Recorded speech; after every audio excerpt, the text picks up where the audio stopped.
Hey everybody, this is Everything Accounting. I'm Alfred, your friendly neighborhood CPA, and I want to talk to you about planning for the future. So, as a business owner, you're always planning for the future. You're always trying to grow your business. And obviously, that comes at a cost. So, even though you're in the day to day, even though there's so much going on constantly in your business, you need to be able to plan. So I wanted to set up a quick and easy rule, and this is something that I follow and I suggest to all my clients to follow because it just makes things a little bit easier going forward so that, when the big expenses come up, when the big spend comes up, you're ready for it. Now, these spends could be taxes at the end of the year or at the end of the quarter, depending on how you're paying your taxes.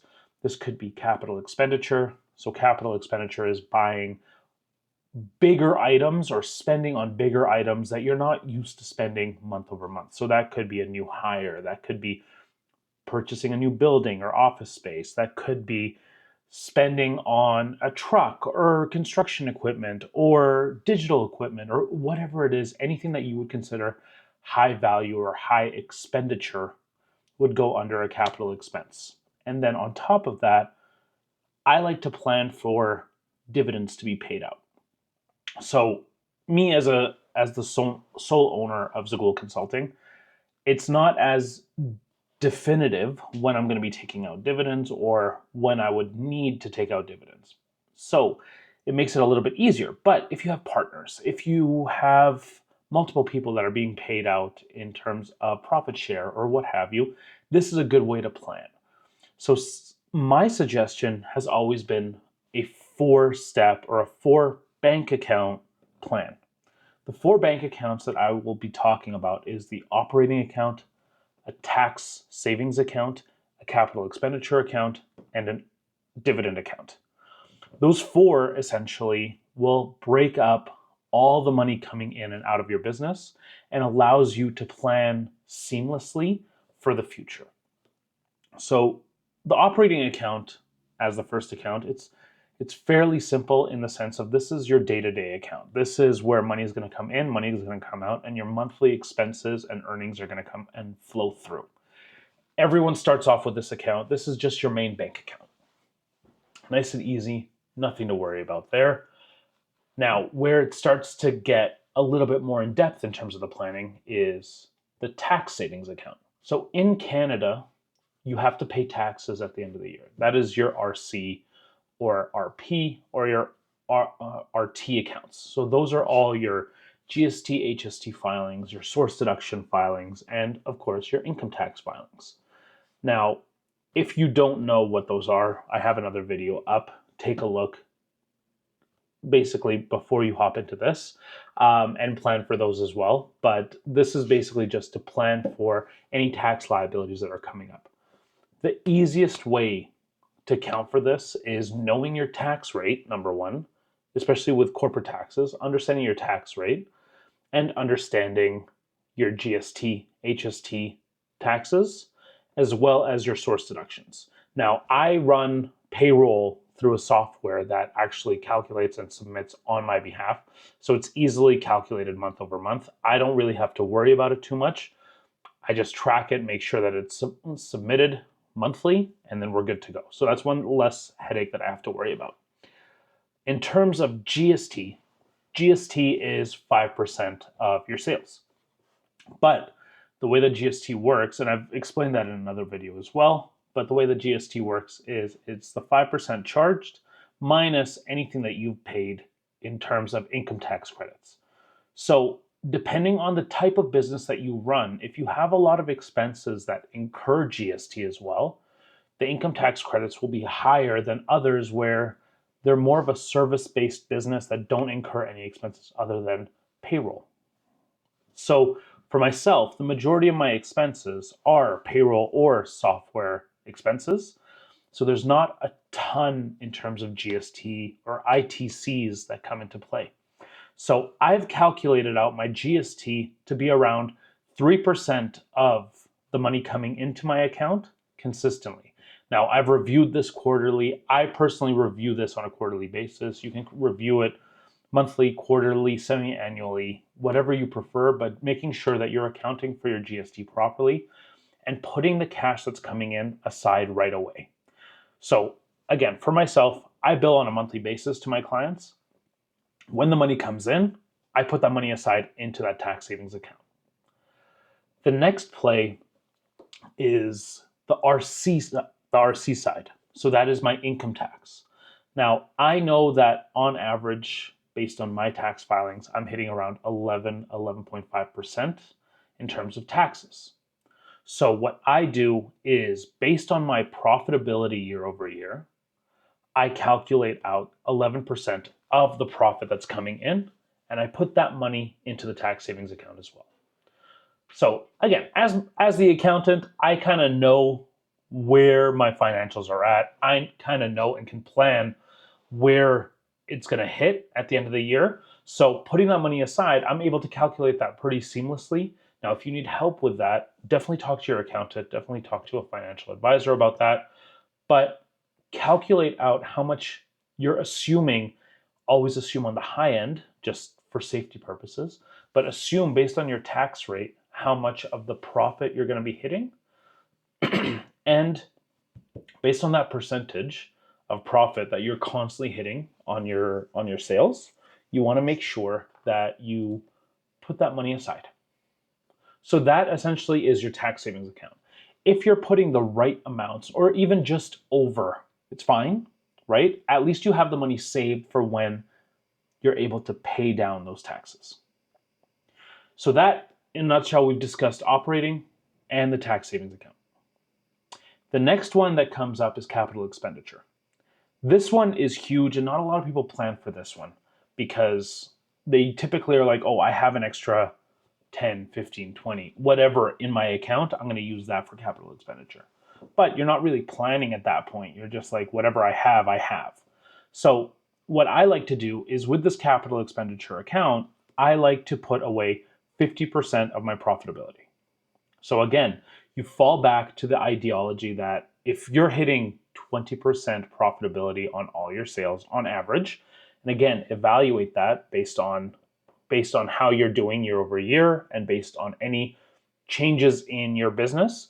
But if, say, you're hitting 20%, then I personally would put away 10% of the sales that are coming in into that capital expenditure account, knowing that I'm hitting 20% profitability on the money. So you put that money into the capital expenditure account. That way, when big purchases come up, you've already saved for it. You put it aside, you plan for it. And you can use that as a basis. I personally also am very much of the mindset of, the second the money comes in, I put it into the account so I forget it, right? It's similar to your personal savings side.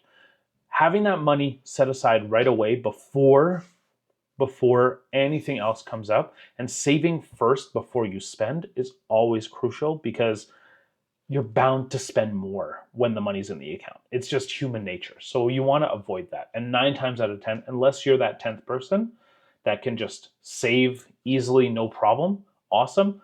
But most people tend to see money in their account and they tend to spend that money. So put that money aside and save that money. So that would be your capital expenditure. That is where you're going to be saving the majority of the money for any growth within your organization or growth planning that's going to come up. The next side is a dividend savings account. So the reason you build out the dividend savings account is, as a business owner, obviously you're going into business to make money, right? You're not going into business to be broke. That's not why you're doing it, right?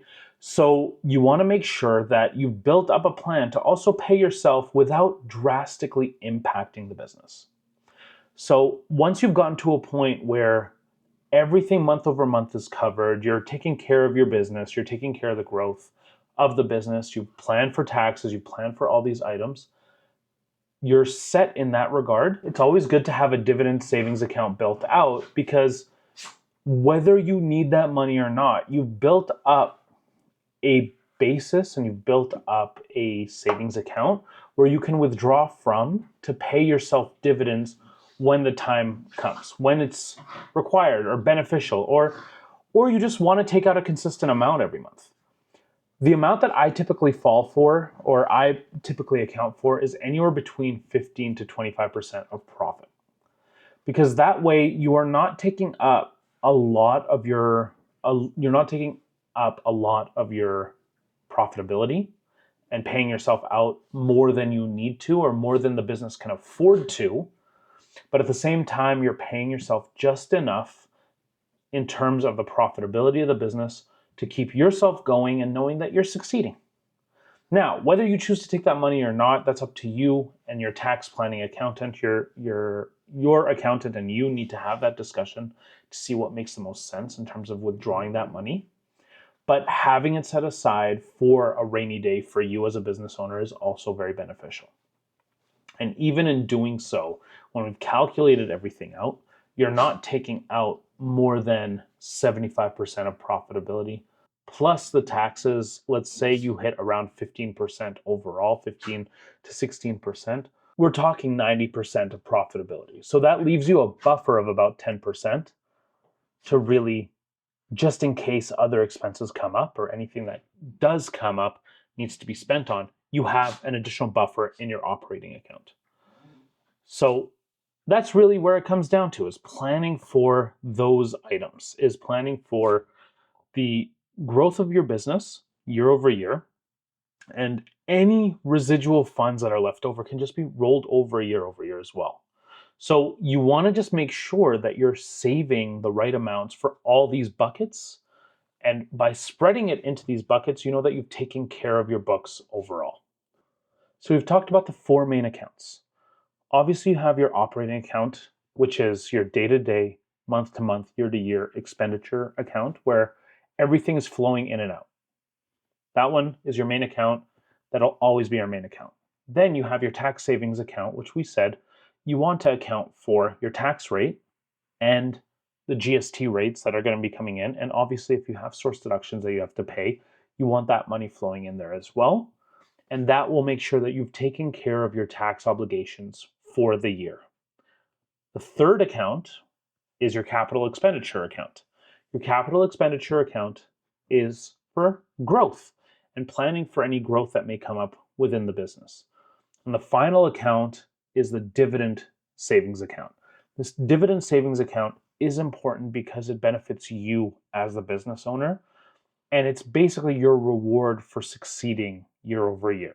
So you want to plan for all those four, because if you can plan for the four accounts in that regard, then you're set up for success. You have no issues after that. Everything's running smoothly. Now, obviously, there may come times where you have to move money from one account to another to make things work, to make ends meet.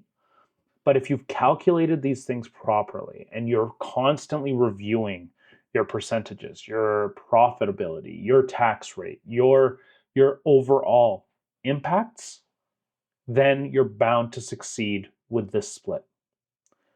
If you have any questions, if you're concerned about any of this, or you have any need or want to ask more questions, obviously feel free to reach out to me. I'm happy to answer any questions in the comments below, or feel free to reach out to Zigolo Consulting and we'd be happy to help you. But 100% talk to your accountant about this and make sure that you and your accountant have a solid plan to make sure that you're planning for your future. As always, I'm Alfred, your friendly neighborhood CPA. This has been Everything Accounting. If you have any questions, please reach out. Please subscribe to the channel, and we look forward to chatting with you soon.